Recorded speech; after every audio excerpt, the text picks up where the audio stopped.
이 복음이 이미 너희에게 이르매 너희가 듣고 참으로 하나님의 은혜를 깨달은 날부터 너희 중에서와 같이 또한 온 천하에서도 열매를 맺어 자라는도다.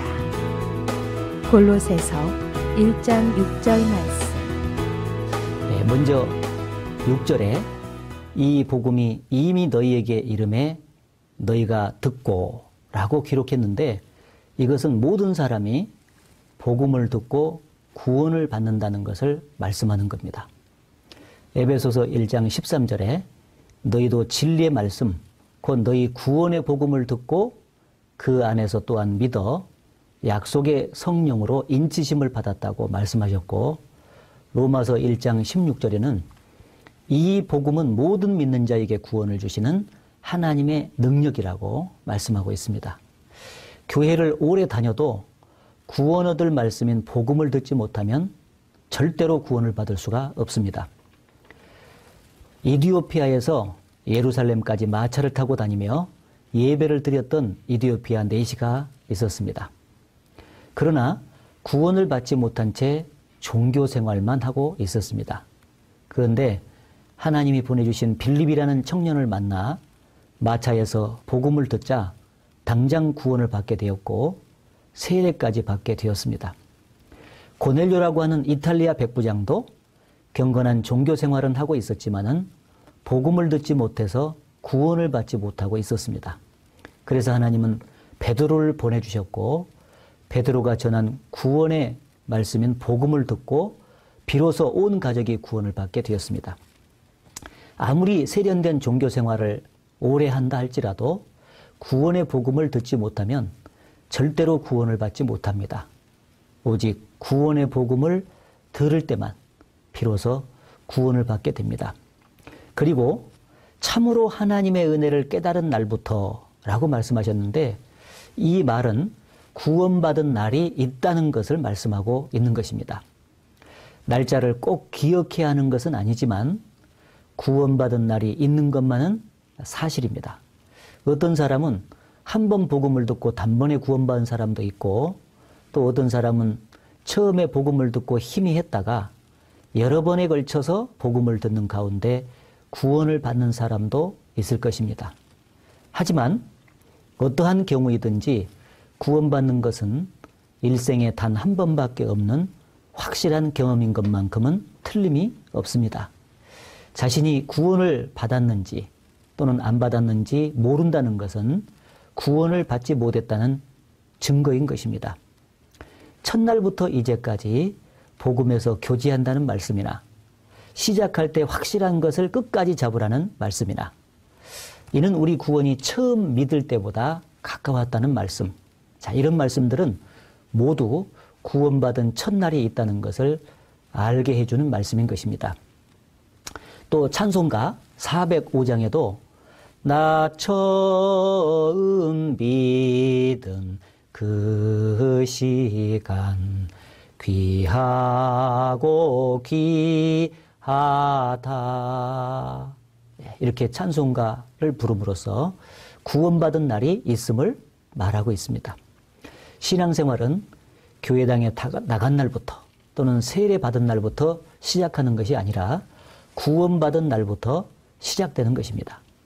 그리고 참으로 하나님의 은혜를 깨달음으로 구원을 받는다는 것도 말씀하고 있습니다. 하나님의 은혜는 예수님 피로 죄를 사해 주신 것이고, 그 사실을 깨닫고 믿을 때 확실하게 구원을 받게 되는 것입니다. 기쁜 날 주 나의 죄 다 씻은 날, 확실히 믿기는 어린 양 예수의 그 피로 속죄함 얻었네. 그리고 그때 하나님의 은혜를 깨달은 날에 하나님의 사랑을 또 깨달았다고도 말합니다. 하나님 사랑을 깨달은 날, 놀라운 날이었네. 영원한 사랑과 놀라운 은혜로 나 구원 얻었다네. 구원받은 날, 하나님의 은혜를 깨달은 날, 하나님의 사랑을 참으로 깨달은 날이 있는 것입니다.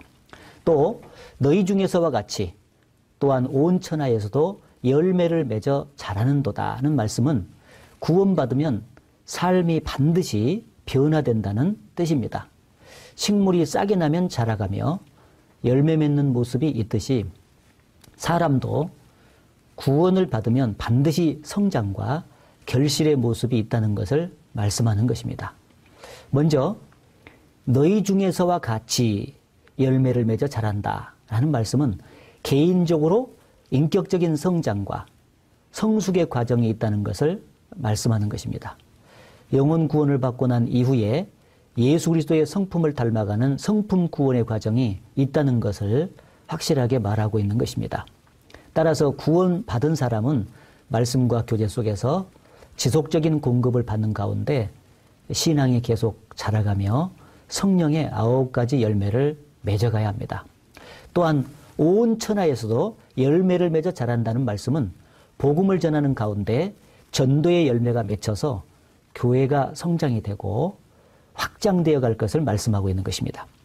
마가복음 16장 15절에 너희는 온 천하에 다니며 만민에게 복음을 전파하라고 말씀하셨고, 사도행전 1장 8절에는 성령이 너희에게 임하시면 너희가 권능을 받고 예루살렘과 온 유대와 사마리아와 땅끝까지 이르러서 내 증인이 될 것을 말씀하셨습니다. 우리에게 복음이 전해지기까지 주님이 먼저 십자가에서 희생해 주셨고, 그리고 앞서간 많은 그리스도인들이 고난을 겪고 희생을 지불하는 가운데 복음을 전해 주셨습니다. 따라서 우리도 대를 이어 또 다른 사람에게 복음을 전해 주는 것은 마땅한 일이며 또 당연하다고 말할 수 있을 것입니다.